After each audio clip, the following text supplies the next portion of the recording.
I first met this dude at a poetry reading, the same one that I first met Dylan at. I convinced Dylan to move here, and Dylan started this reading. And now here we all are in this room, about to watch somebody else I convinced to move here do his feature. First feature he's done in a couple years, isn't it? 10 years. 10 years. Damn. Since I put you on at fucking North Star, are you serious? Yeah.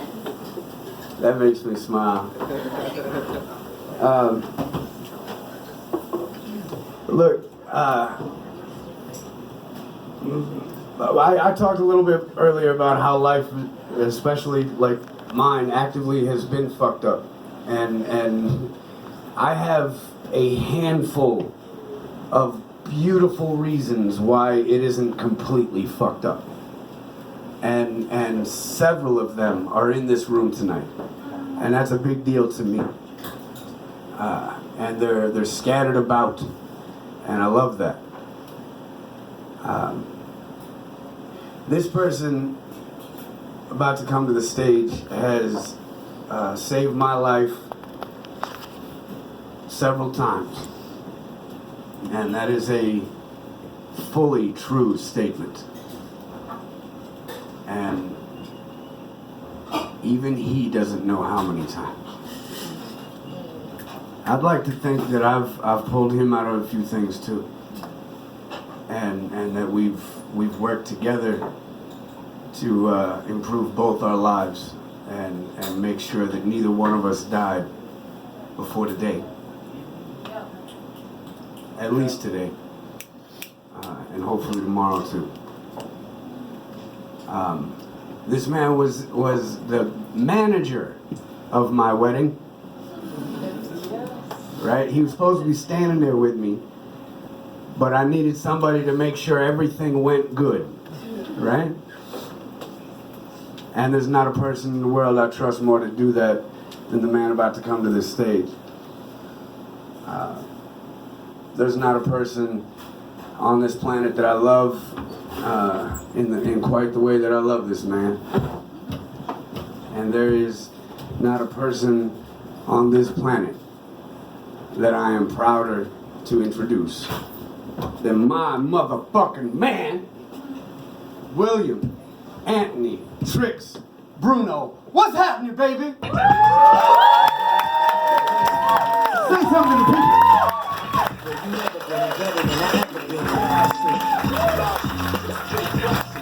I'm better than I ever been. Of course, we have Black Master KRS-One. How many of y'all got criminal mind? Y'all don't. I don't need 'em. I got your respect. So it depends, like old people's diapers and hip-hop ciphers, whether I want to let my shit go.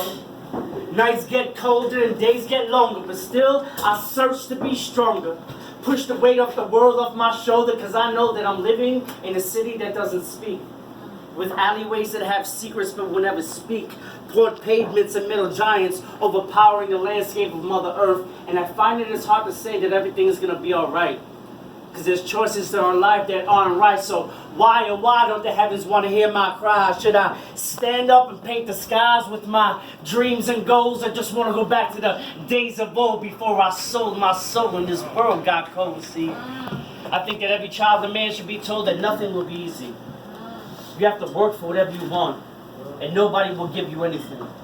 See, when spoken, these words are meant to sting, meant to motivate you to do incredible things, cause even a caged bird needs to sing sometimes. And you see, sometimes I'm locked down on these city streets. It reminds me of Gregory Hines and taps. I can feel the music that the city makes with its cop sirens and cars honking. But now her major language is shopping. And for all you people who are trying to change how we view the city, you're wasting your time and your money trying to get rid of graffiti. If you just let the artists put up their work, you will see how beautiful the city could be. Amen. See what happened to like this. Bombing trains, When putting up the name meant the more fame you gain. Breakdancing in hallways, listen to Big Daddy Kane. So come get some, you little bum. And when we were done, bop rap to the crib and burn one. Or two or three, see whatever it takes to stimulate my mind. See, I'm searching for that higher learning of life. Because if hip-hop was a woman, shit, I'd probably make her my wife. Treat her real good and respectable like, but that's another story altogether. And we all have something that we treasure. Just keep it close to your heart, because when things fall apart, it's the only way that really makes it better. Thank you. Check. Woo! All right, we got past them jitters. I'm gonna put this over here. I just want to kick it like real old school.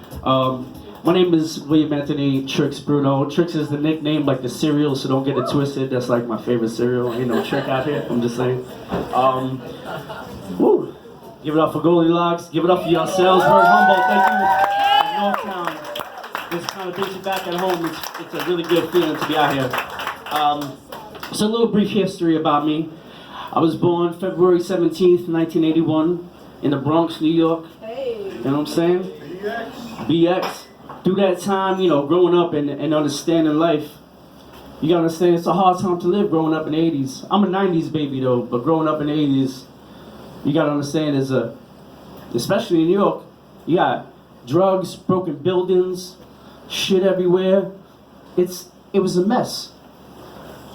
My life started and kind of like not determined, but it definitely started rough. I was born addicted to heroin, you know?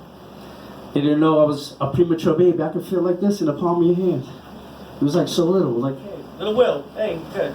But here I am standing in front of y'all and grateful for life. Because through life, and I've learned, just because what I've lived and what I've learned pushes me forward into what I believe in and what I feel, and has made me stronger. Every obstacle that comes into my life, I use that as a lesson.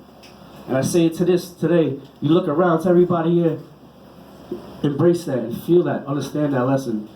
So, yeah, I want to go on tangents. Here we go. Like I said, I haven't touched AIDS in a minute. Oh, wait. Let me interrupt this motherfucker. Shut the fuck up. So, that's my brother. I'll say what I want. But while my brother's over here rambling and doing his heartfelt shit, I'm not going to tell that story. No. I'm not going to tell that story. Although, what I will say is he went through a very nasty divorce and then had a feature like a week and a half later and was very drunk when he got on stage. Some of the things that he said was not very pleasant, but it was entertaining as fuck. I'm going to tell you that for real. But for my man right here, anything you can drop in the bucket, that would be wonderful. He doesn't have merchandise. He does have, 2 videos on YouTube that you can find and check out. But we're working on a chapbook for him. Until that chapbook happens, drop something in the bucket. Let him know you appreciate him. If you can't put anything in the bucket, by all means, just come up and give the man a hug. All right? So pass it around here, Zell. Pass it around. Now I feel like Taylor Swift. Thank you, Kanye West. Give it up for Kanye West. I'm going to let you finish. Hold on. Oh man, I'm so good. I'm so happy to be out here and enjoying these times. So, you know, I'm gonna kick some poems for you. Kind of recently working on a one-man show called Journey Through the Rabbit Hole. Life and story of Antony Trix. That's my stuff. Like I said, growing up was rough, but that wasn't that rough. I grew up in New York, was born in New York, and lived in Staten Island. Growing up in Staten Island, never really went to high school much, but, you know, kind of bopped around and really felt the energy. And once I started understanding what the elements of hip-hop was something that changed my life. I started DJing at about 13 years old, became, you know, throughout the clubs, 21 and over, being out and about, and then I seen these cats come out with linoleum. And that really stood on my head. I was a very kind of strange little child. You know, I would like watch cartoons standing on my head, and people would come over and be like, why is your son standing on his head? And this is well before yoga, anything like that. Like, oh, he just likes it. He likes watching cartoons like that. Don't bother him, you know. But the first time I actually seen these cats come out with a piece of linoleum, that floor that you usually use for old school houses that you put in your kitchen, roll out in the middle of a club, and roll it out and just start doing amazing things, something that blew my mind. I've never seen nothing like this. It was a movement. The understanding about dance and feeling comes from the music. The understanding about what you hear. Goldilocks knows he's the DJ. It's a feeling. Music helps you. It's therapy. So with that also is writing. And I remember growing up, I was bullied a lot when I was younger. Trust me, I'm like this big right now. I was like this big before. I had these big old glasses that were like free, but everybody calls them like the gazelles, because like in this whole hip hop world, you got the big glasses and the big shoes and all this, and you're trying to be all nice. But nah, I'm like, them shits were free, and I was just like, I was like, I ain't paying for expensive glasses. You break them because you stand on your head all the time. I'm like, I understand that, Mom, but you know, I just like got getting picked on when I'm at school. So once I got past the idea of getting picked on, I remember I wanted to write. I had a journal, I just didn't know what to write. Just looked at it. I had a good friend of mine in New York City, her name is Nicole Cafaro. Beautiful, beautiful friend of mine. She's like, yo, she got me into writing, and she's like, write something. I'm like, what am I gonna write? She's like, just put your pen to the pad and write whatever comes to your head. It doesn't have to make sense. It doesn't have to rhyme. You don't have to perform it in front of anybody. This is for you. And put whatever's in your head down on that paper so it releases from your head and you can finally just be with it. You know? And hell, burn it if you want to afterwards, as long as the thoughts get out of your mind, as long as you just get them out. So that's when I really, really started writing and really getting into writing structured poetry, as we would say spoken word or performance poetry. I learned from this man right here. Like I said, we go back. And let me make a little something clear. My cat was the greatest cat ever, Dylan Marty.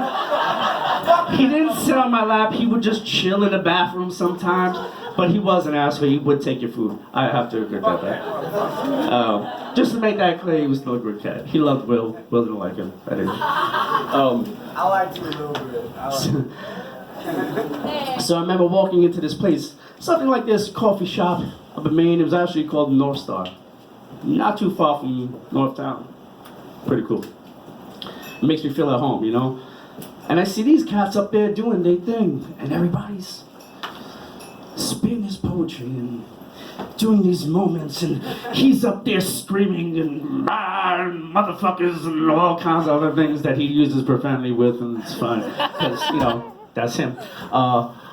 He has this, and I started realizing I loved about that because it was like dancing to me. It's dancing with your words. It's like being an MC, the master of the ceremony, means commanding a crowd with your mind, with your thoughts, with your words. Everybody's stuck on it.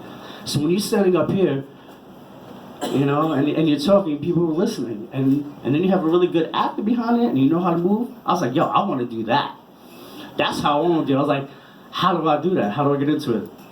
As we said, we've been 3 years, Dylan as well, coming down. So I met this other cat within this time period. He was 17 at the time. Young cat from VA. Anybody from VA out here? Oh, he's not here, but he'll see me out there. VA all day, Guala. That's how it goes. We put together this poem, and it was one of the first group pieces I ever worked on. And through the years, it became a solo piece. And I'd like to do that for y'all tonight, because it's something that's near to my heart, and it's a good poem, so we can't let it die. But I'm gonna need your help since he ain't here. So when I say you gotta watch the beginning, y'all gonna say to figure out there. Let's try this out like a hip hop show right now. You gotta watch the beginning, what? To figure out the end. You gotta watch the beginning, what? To figure out the end. You gotta watch the beginning, what? To figure out the end. The beginning, what? To figure out the end. As my mind relaxes into unfiled freedom, started with our bonds as I free write. Check 1, 2, I free minds. I'm not talking about the unconscious kind, cause still too many people end up flatlined. And as a youngster, I knew the meaning of life. Respect your mother, your father, and always be polite. But as I get older, the world gets colder. Used to be breaking the beats, but now there's guns on the corner. Why does the past look like the present? Why they say it's getting better, but it isn't? Now we're trying to build walls and throw in immigrants. See, I watch the news and I lose my fucking mind as time rewinds and plays back the same storyline. So let me kidnap your ear. World War III is here. No love, no understanding. Just fear. Atomic bombs multiply year by year. Soldiers' mothers' hopes leak tear by tear. But still they look for that horizon to be cleared. 100 billion spent to figure out a war. And they say pay taxes, but what the fuck for? So the government can buy people like the Berlin Wall. I say, fuck that, yo. I want to be heard, gambling in the military, yo. Ain't that absurd? 3 missing soldiers, 1 body found. More deaths in weeks to come seems to be the sound. Gases prices go up, education goes down. Price of living so high, good people jail bound. So we gotta watch the beginning, what? To figure out the A end. little louder now. We gotta watch the beginning, what? To figure out the end. The beginning, what? To figure out the end. The beginning, what? To figure out the end. Estoy sentado aquí esperando los ángeles. I'm sitting here waiting on angels, ears and eyes scanning for saving grace. Destiny escapes the block, but so few give chase that you could touch the sky with false promises, but you will never be a star. See, I try to get my focus, but lose my direction quickly. So let me speak up so y'all can hear me. My spoken word is broken verbs. I want to go back to where graffiti trains me. The subway's beautiful. How the Cold Crush and the Furious 5 made rap music come to life. I love break beats, break dancing on concrete. I want to be the best like Rucker Park breathe athletes. So let me slow it down so you can understand me speak. I rock shell tops and Pumas. I bring it back like Punky Brewster. 2005, I used to watch it out the headrest of my man's PT Cruiser, but I don't want to lose you. I just want to speak and write poetry so clearly that it won't confuse you. So I close my eyes and think of the times when poets wrote rhymes that twist and turn like mazes and minds, but still, they found their way. Thank you. Yeah.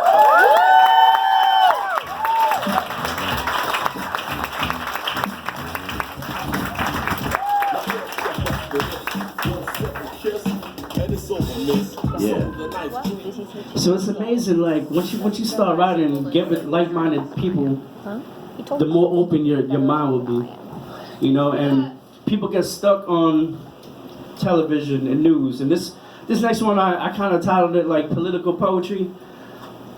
I understand what's going on in this world. I'm not gonna sit here and have a political agreement, disagreement. We can talk to it till the days come home. But I think about humanness and the people who are in here and the human beings that are around that are affected. So if I'm affected by it, there gotta be somebody else that is.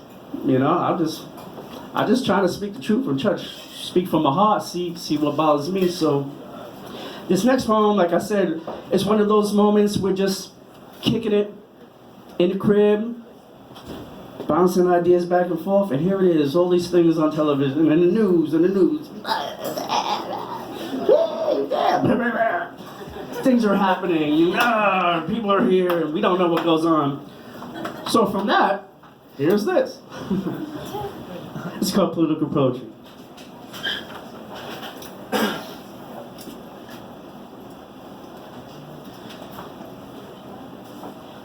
As I get ready to rock steady, I feel like my brain is heavy from holding on to these burdens of past memories. You see, it's perception that matters. Meanwhile, we try to mend a heart with pieces that are shattered. Now, the reason why they call it the American dream is because you have to be asleep to believe it. I see the truth in the eyes of these politicians that lie. This war we're in shit just needs to end. As women and men go overseas and die, they children's cry, waiting for their mama and papas to come home. All alone, living in this land of stress. When will I be able to put my mind to rest and not worry when and where Al-Qaeda will strike next? See, I was there at 9/11. I seen them planes hit them towers. Now, if there's a God or some kind of higher power, you tell me how could sun so beautiful get devoured?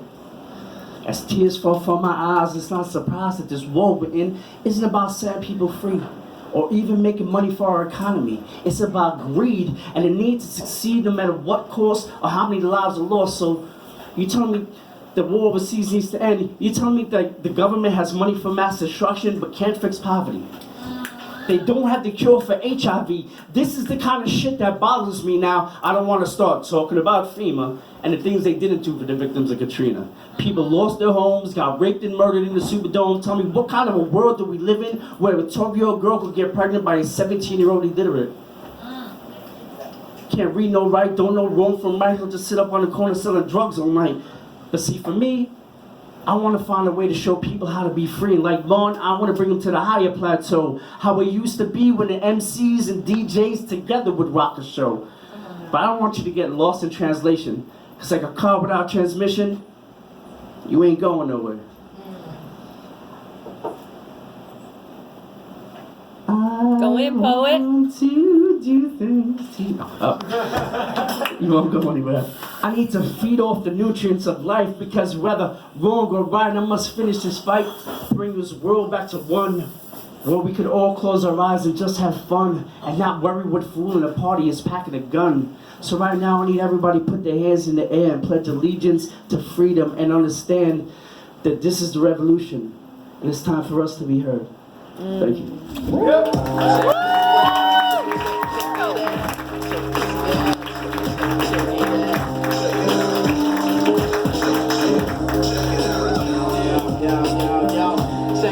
Ooh, all right, almost halfway there. All right, wrapping it up. I'll just say, you know, I'm getting comfortable now, so it's fine, and maybe we'll just throw this one in front of me. So, like I said, I grew up in Staten Island, New York, and at a young age, I knew I was adopted, and which is good because if you know that you're adopted, you kind of understand that a family had chose you to be a part of them. And one thing my mother would always tell me, she'd be like, Papa, she's like, you weren't born from me, but you were born for me.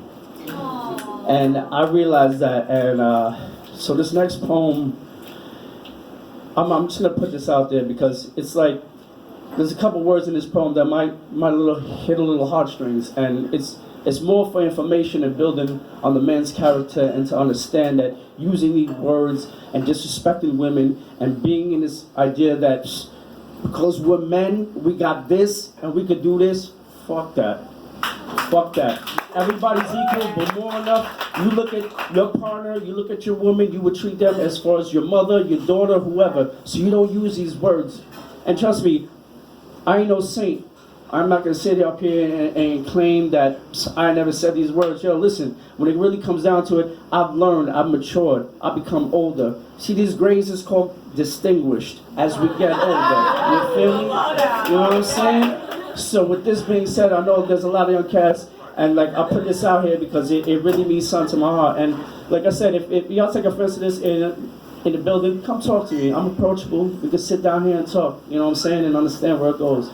But this is also, I grew up, like I said, I grew up with all girls, all my cousins, so I was always the young one who had to like, when they was playing tag, I had to tag them, or they used to joke on me and bully me, not bully me, but like, they'd be like, oh, Willie, come outside and play with us, and then I come outside, and then they all go upstairs in their house and play Barbies, and then watch me from the window, watch I was outside playing with my cars in dirt till I had to go in, and then they come out and play, and I don't, you know, I love y'all anyway, so, you know, it makes me grow as a man. But that being said, this is Kobo Monero Girl.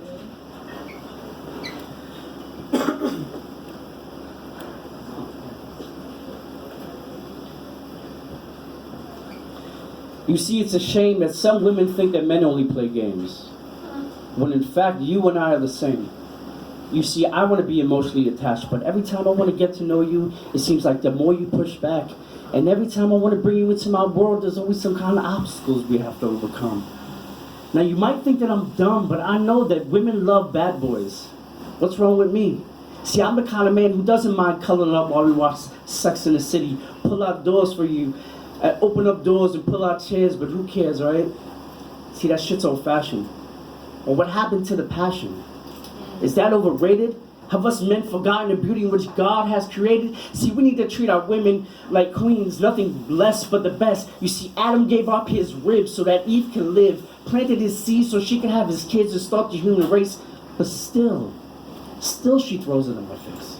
How she thought her ex was the best till he put her feelings to the test and made her question her love for him. So now I gotta pay for all the broken promises he made? You think that's fair to me? Can't you see how great we could be together forever? Now I'm not trying to ask you for your sign, and this ain't no pickup line like some guys have said to you before, because they thought you was a whore, so they tell you that they love you just so they can hit it raw, and the next morning sneak out the back door and never call you no more. See, that's not me, that's not how I feel. I've been hurt before, so I know how it feels, and even though some of us men might pretend that our hearts are made out of steel, but for real, it's okay to cry. It don't make you less of a man to let your feelings out. But see, what I don't understand is how some dudes can treat their women so rude, call them cunts, bitch, hoes, and tricks. They got the nerve to go home and kiss their mother with them lips. You need to reevaluate your thought process. Instead of trying to fuck every woman that walks, maybe you should take the time out, listen to her when she talks, see what she likes, so that one day she ain't gonna be a hoe. She's gonna be your wife. And to you women out there, don't let no man control your life, especially when you know the situation ain't right, because abuse just isn't physical, it's mental. And since God has sent you to be our queens, there's nothing that we shouldn't try to do to keep you on our team. So what does this mean? This means that each and every man in here should look deep down inside of himself and find a woman in each of us, because James Brown said it the best. This is a man's world, but it wouldn't be nothing without a woman or a girl.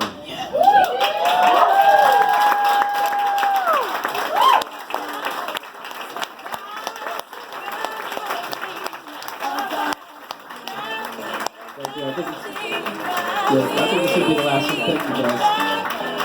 And that's a very important message, especially in this day and age right now, that we're coming out with all these accusations, all these things that are happening between the Bill Cosby and the Brett Kavanaughs and the neighborhood bum you see, or your homegirl going through some bullshit, or your homeboy going through some bullshit. Like, human nature in ourselves needs to rebuild ourselves into love and understanding for one another.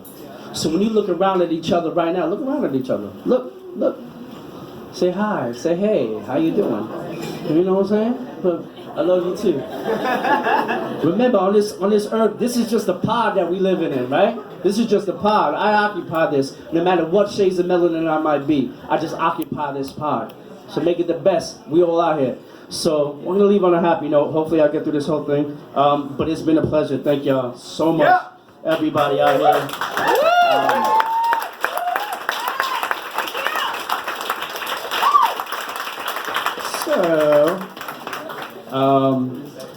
I like movies, and when I was growing up, I watched a lot of TV because, you know, that's what we did. Saturday morning cartoons, all the best things. So this is called TV Show Story, and hopefully I could get through the whole thing. And if y'all could count how many there are, I don't know, you could tell me how many TV shows are in here. But I did it with some movies because I'm a very hard picker. Like, if I gotta pick a movie, I'm going through there for like hours trying to pick a movie to watch. Some of y'all can relate, I get it. So at one of my many restaurant jobs, I was like, hey, give me a list of all crazy TV shows you might have seen. So there was people in their like 20s and 80s and whatever it may be. They give me a lot of TV shows. So that being said, this is TV Show Story. Hopefully we'll get through it.